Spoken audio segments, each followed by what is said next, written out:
మనిషి పుట్టిన తర్వాత అనుకున్నది సాధించాలి. లేకపోతే కాళ్ళు చేతులు అన్నీ ముడుచుకొని మూల కూర్చొని ఉండాలి ముసలోళ్ళలాగా.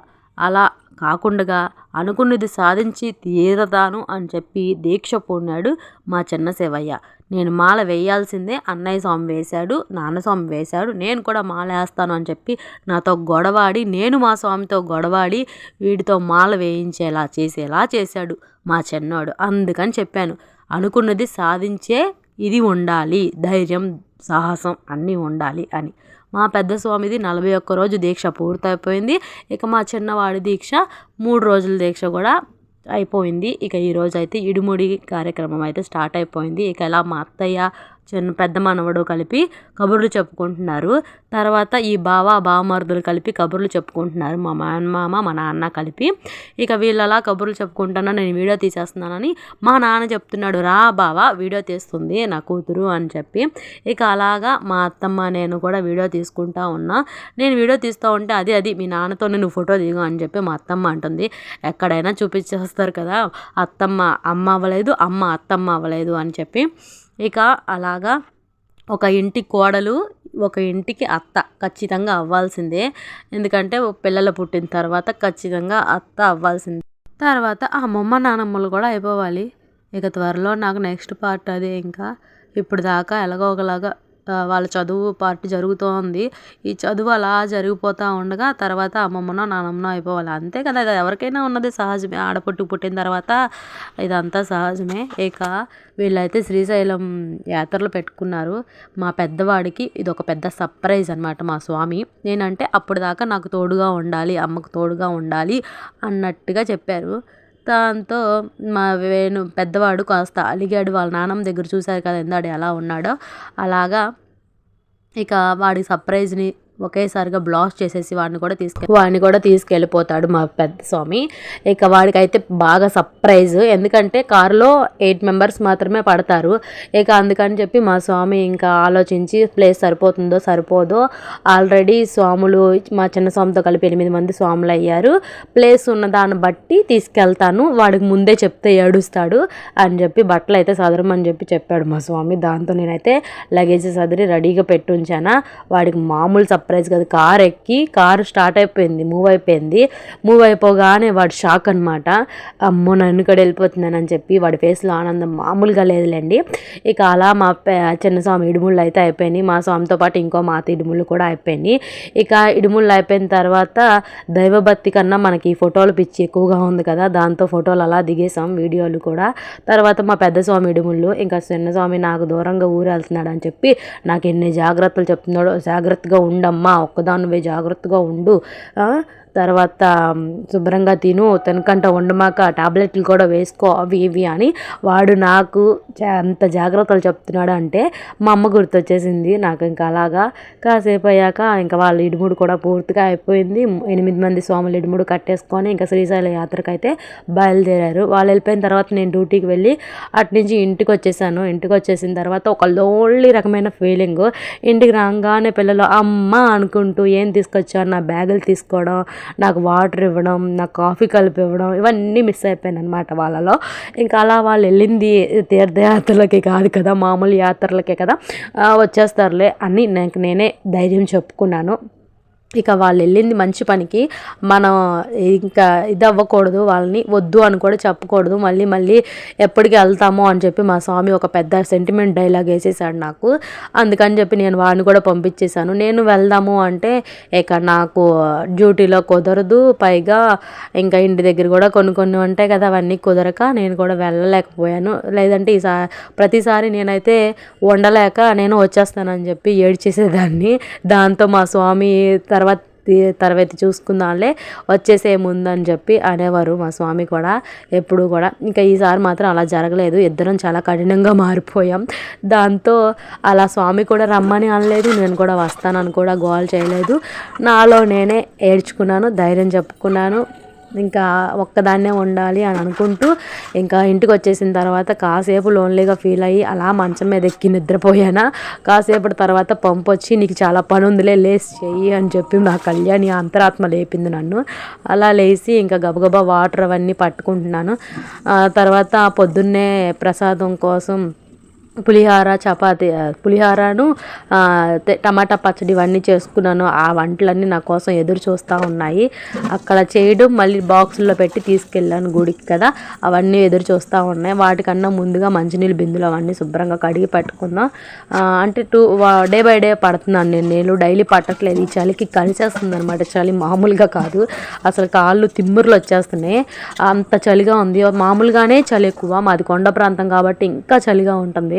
ఇంకా స్వెటర్స్ అవి ఏమైనా వేసుకుందామన్నా ఇప్పుడు ఆ పని చేసేటప్పుడు మొత్తం తడిసిపోయి అవి ఇంకా ముద్దయిపోతాయి, నైట్ ఇంకా నిద్ర పట్టదు ఆ చలికి అని చెప్పి ఇంకా ఆ స్వెటర్స్ అవి ఏమి వేసుకోకుండా ఇంకా ఇలాగే గబగబా అంట్లన్నీ కడిగేసుకున్నాను. ఇంకా వాటర్ అన్నీ కూడా మాకు నైట్ 8:30కి వస్తున్నాయి పంపులు. ఇదివరకు అయితే 9:30 or 10కి ఆ టైంకి వచ్చేవి.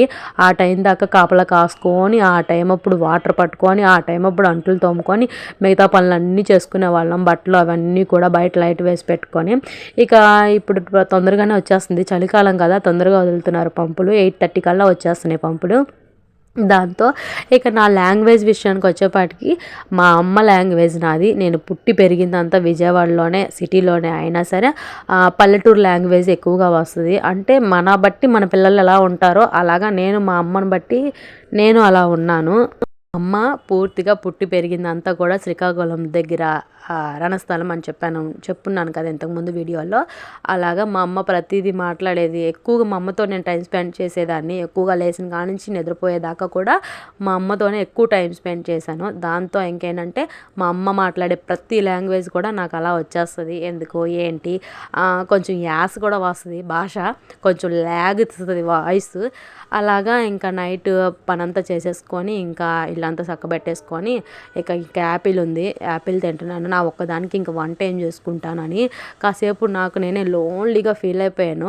అయినా సరే తప్పదు, కొన్ని పరిస్థితుల్ని అలవాటు చేసుకోవాలి. ఇంకా రేపు పొద్దున్న వాళ్ళు చదువులకు వెళ్ళినప్పుడు అప్పుడు చదువులకి పంపించాల్సిన వచ్చినప్పుడు కూడా ఇంకా అలవాటు పడాలి కదా, అలవాటు పడపోతే ఎలా అని చెప్పి నాకు నేనే ఇంకా కాంప్రమైజ్ అయిపోయాను. అక్కడ అదే మాట్లాడాను. కాకపోతే కింద గుళ్ళో సుప్రభాతం పెట్టారు, అదంతా కూడా రికార్డ్ అయిపోతుందని చెప్పి మళ్ళీ ఇప్పుడు లేనిపోని కాపీ రైట్స్ పడతాయి ఎందుకులే అని చెప్పి అది డిలీట్ చేసి ఇంకా నేను వాయిస్ ఓవర్ ఇస్తున్నాను. ఇక అలాగా అత్తమ్మ ఉంది పక్కన. అత్తమ్మ వచ్చి 1-3 సార్లు తిన్నావా అమ్మ, తాగావా అని చెప్పి అడుగుతూ ఉన్నారు. అలాగా ఇంకా ఆ ధైర్యం ఉంది చాలు. వంటదాన్ని అయితే కాదు. వాళ్ళు 3 రోజుల్లో వచ్చేస్తారు. ఈ 3 రోజులు నేను కనుక డీలా పడినట్టుగా కానీ ఏడ్చినట్టు కానీ ఏమైనా చేశాను అంటే మా స్వామికి ఇంకా మనస్ఫూర్తిగా దేవుడి దర్శనం చేసుకోలేడు. ఇంకా మనసు అంతా ఇక్కడే ఉంటుంది. ఆల్రెడీ ఇప్పుడు మనసు అంతా నా దగ్గరే ఉంది. ఏం చేస్తుందో, ఒక్కతే తింటుందా లేదా అని ఫోన్ చేసినప్పుడల్లా తిన్నావా లేదా అని అడుగుతున్నారు. దానికి తోడుగా ఈ దగ్గు జలుబు నన్నైతే చంపేస్తున్నాయి అన్నమాట. ఇంకా అలాగా క్లైమేట్ చేంజ్ అయిపోయింది కదా, బాగా చల్లగా ఉంది కదా, దాంతో ఇంక నాకు తగ్గట్లేదు. నైట్ పగలంతా కొంచెం పర్వాలేదు, నైట్ అయ్యేపటికి బాగా ఎక్కువైపోతుంది. దాంతో ఏంటంటే మా స్వామి ఏంటి మాట్లాడుతుంటే అంతలా దగ్గుతున్నావు స్వామి, నువ్వు టాబ్లెట్లు వేసుకోలేదా అది ఏదా అని చెప్పి గట్టిగా అరుస్తున్నారు. లేదు నేను ఖచ్చితంగా టాబ్లెట్లు వేసుకుంటున్నాను, తీసుకొచ్చుకున్నాను అని చెప్పి అన్నాను. ఇదిగోండి ఈ సిరప్ వేసుకోవాలి అంటే టాబ్లెట్లు వాడాను నిన్నటి దాకా, ఇప్పుడు సిరప్ కూడా కొత్తగా తీసుకొచ్చి వేసుకున్నాను. ఇంకా అలాగా ఆ రోజు అయిపోయిన తర్వాత మరుసటి రోజు ఇది డ్యూటీకి వెళ్ళి వచ్చేసాను. ఆ రోజు మార్నింగ్ ఇంకా లేట్గా లేట్గా పూజ అయితే ముందే చేసేసుకొని నిద్రపోయాను. మళ్ళీ లేట్గా లేచి ఇంకా అప్పుడు వంట కూడా చేసుకోలేదు. ఇంకా ఆఫ్టర్నూన్కి ఇంకా డ్యూటీ దగ్గర క్యారేజీ తెప్పించేసుకొని అది తినేసాను. ఇంకా ఈవినింగ్కి వచ్చేసి ఏదో ఒకటి వండుకోవాలి కదా అని చెప్పి ఇంకా ఈవినింగ్ ఇలాగా మ్యాగీ నూడిల్స్ చేసుకుంటున్నాను. అంటే ఒక ప్యాకెట్లు ఉన్నాయి, ఒక ప్యాకెట్ ఉంటుంది కదా పెద్దది, ఆ ప్యాకెట్ ఒకటి నాకు సరిపోతుందిలే అని చెప్పి లైట్ మరి ఎక్కువగా తీసుకోవట్లేదు. దీనివల్ల ఏం సైడ్ ఎఫెక్ట్స్ కూడా ఉండవు. దీంట్లో ఇంకేమి వేయట్లేదు నేను, ఆనియన్స్ కానీ టమాటా కానీ ఇంకా వేరేవేవి కూడా వేయట్లేదు. అదే కొంచెం వాటర్ ఎక్కువ పోసి దాంట్లో ఉన్న మసాలానే వేసేసి అలా కాసేపు ఉడకబెట్టేశాను. అలా అయిపోయిన తర్వాత అది కాస్త చల్లారిద్దిలే అని చెప్పి అనుకున్నాను. ఇంకాస్త ఈ బట్టలు ఉన్నాయి, ఈ బట్టలు ఏంటంటే ఆల్రెడీ మడత పెట్టాను కదా ఇందాకడ, ఇవి శారీస్ చున్నీలు అవి ఉన్నాయి కదా, అవన్నీ మడత పెట్టి ఇంక ఇల్లంతా చక్కబెట్టుకోవాలి. రెండో రోజు కూడా అయిపోయింది కదా, ఈ నైట్ కూడా అలాగా నిద్రపోవాలి. ఇక మా అమ్మ అయితే బాగా గుర్తొచ్చేసింది ఈరోజు మొత్తం కూడా. నా డే మొత్తంలో ఎప్పుడు ఒంటరి దానిలాగా ఎప్పుడు నిద్రపోలేదు. స్వామి కోసం ఎదురు చూసిన రోజులు ఉన్నాయి, స్వామి ప్రోగ్రామ్స్కి వెళ్ళిన రోజు. అప్పుడు కూడా పిల్లల్ని వేసుకొని నిద్రపోయేదాన్ని, ఎప్పుడు ఒంటరిగా నిద్రపోలేదు. అసలు ఒంటరి అనేది ఆడపిల్లకి ఎంతో ధైర్యాన్ని ఇస్తుందని అయితే నేను చెప్పుకోగలుగుతాను. ఎందుకంటే స్వయంగా ఏదైనా మనం అనుభవిస్తేనే కానీ మనకు తెలీదు. ఏ విషయమైనా సరే ఫర్ సపోజ్ ఎవరితో అయినా భర్త విలువైన, పిల్లల విలువైన, భార్య విలువైన, ఎవరి విలువైనా సరే వాళ్ళకి తెలిసొచ్చేదాకా ఎవరు ఏం చేయలేరు. ఇక అలా మన నూడిల్స్ చూసారు కదా, అలాగా ఉడికిపోతూ ఉంది. వాటర్ పెట్టి సిమ్లో పెట్టి ఉంచేసాను. అలా నూడిల్స్ అయితే రెడీ అయిపోయింది. ఇంకా కమ్మటి వాసన వస్తుంది ఈ నూడిల్స్. ఇది మ్యాగీ నూడిల్స్. ఇప్పి కూడా వాడతాం కానీ అది తక్కువ, మ్యాగీ ఎక్కువ వాడతాం. ఇంతకుముందు మ్యాగీ గురించి న్యూస్లో వచ్చినాయి కదా, అప్పటి నుంచి ఇప్పి ఎక్కువ వాడాం. తర్వాత ఆ న్యూస్ అన్నీ ఫేక్ న్యూసెస్ అని చెప్పి అనడంతో ఆ న్యూస్ పక్కన పడేసి ఇక మళ్ళీ మ్యాగీ వాడుతున్నాం అనమాట. ఇంకా వేడిగా చూస్తారు కదా, వేడిగా అలా తింటే ఇంకా నైట్కి ఆకలి అనేది నాకు పుట్టదు. ఇంకా లేదంటే అసలు ఎందుకన్నా పడుకున్నాను అంటే అర్ధరాత్రి 12:30 1 గంటకి ఇంకా నాకు మెలకు వచ్చేసి మళ్ళీ వీళ్ళు వదిలేసి వెళ్ళిపోయారు నన్ను అని చెప్పి ఇంకా ఏడవాల్సి వస్తుంది. అందుకని చెప్పి అలా నూడిల్స్ చేసేసుకొని తినేసాను. ఒక అరగంట గ్యాప్ ఇచ్చాను. తర్వాత వేడి నీళ్ళు మరగబెట్టుకున్నాను.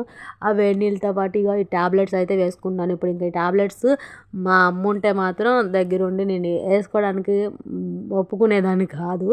ఇంజక్షన్ అయితే మాత్రం ఖచ్చితంగా, అంటే నేను ఆపోజిట్ అనమాట అందరికన్నా. ట్యాబ్లెట్స్ ఎన్నైనా మింగుతారు, ఇంజక్షన్ చేయించుకోవడానికి భయపడతారు. నేనేంటంటే ట్యాబ్లెట్స్ తక్కువ వాడతాను, ఇంజక్షన్ చేయించుకోవడానికి ముందుంటాను. ఇంజక్షన్ అంటే అసలు భయం ఉండదు. చిన్నప్పటి నుంచి కూడా ఇలా చెయ్యి ఇచ్చి మరీ ఇంజక్షన్ చేయమని చెప్పి చూసేదాన్నంట. అలాగా మా అమ్మ చెప్పేది నాకు. తర్వాత కూడా నాకు అలా భయం లేకుండా అయిపోయింది. అంత ధైర్యంగానే చేయించుకుంటూ ఉంటాను. అలాగా ఇప్పుడైతే 4 రకాల ట్యాబ్లెట్స్ వాడాల్సి వస్తుంది. దగ్గుకి, జలుబు, ఇంకా బాడీ పెయిన్స్ ఇవన్నీ ఉన్నాయి. ఇది మామూలుగా అయితే అంత లెక్క చేసేదాన్ని కాదు. ఇప్పుడు వస్తున్న థర్డ్ వేవ్ మళ్ళీ వస్తుందంట కదా, దాంతో నాకు కొంచెం భయం వేసేసింది. ఇలా ఉంటే నా వల్ల ఇప్పుడు మళ్ళీ నెక్స్ట్ పిల్లలకి, నెక్స్ట్ మళ్ళీ స్వామికి అందరికీ వస్తుందేమో అని భయం వేసేసి ఇంకా తప్పనిసరి పరిస్థితుల్లో ఇన్ని రకాల టాబ్లెట్స్ కూడా మింగుతున్నాను. ఇంకా మామూలుగా కాదు, మా అమ్మని గుర్తు చేసుకుంటున్నాను. ఇక నా పక్కనే నా కళ్యాణి కూర్చుంది. వేసుకో కళ్యాణి, లేదంటే వాళ్ళకి వచ్చేస్తుంది అని చెప్పి నాకు కళ్యాణి చెప్తా ఉంది. దాంతో ఇంకా టక వేసేసుకున్నాను. ఆ వేడి నీళ్ళు ఇంకా ఖచ్చితంగా వేడి నీళ్ళే తాగాల్సిందే. ఎందుకంటే ఇప్పుడు బాగా ముక్కులు పట్టేస్తుంది. నైట్ అయితే మాత్రం ఇంకా ఊపిరాడనంతగా అయిపోతుంది.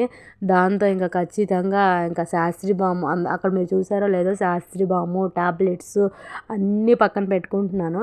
ఇంకా ఏం కావాలన్నా నైట్కి ఇంకా ఇబ్బంది లేకుండా అలా దగ్గర పెట్టుకొని అన్నీ రెడీ చేసేసుకొని ఇల్లంతా నీట్గా సదిరేసుకొని ఇంకా టీవీ ఆన్ చేసి పెట్టాను. అప్పటికి 8:30 అలా అయింది టైము. ఆ 8:30కి సీరియల్ వస్తుంది అనమాట, కృష్ణ ముకుందం మురారి. ఆ సీరియల్ అంటే నాకు ఇష్టం, ఫేవరెట్ అనమాట, నా ఫేవరెట్.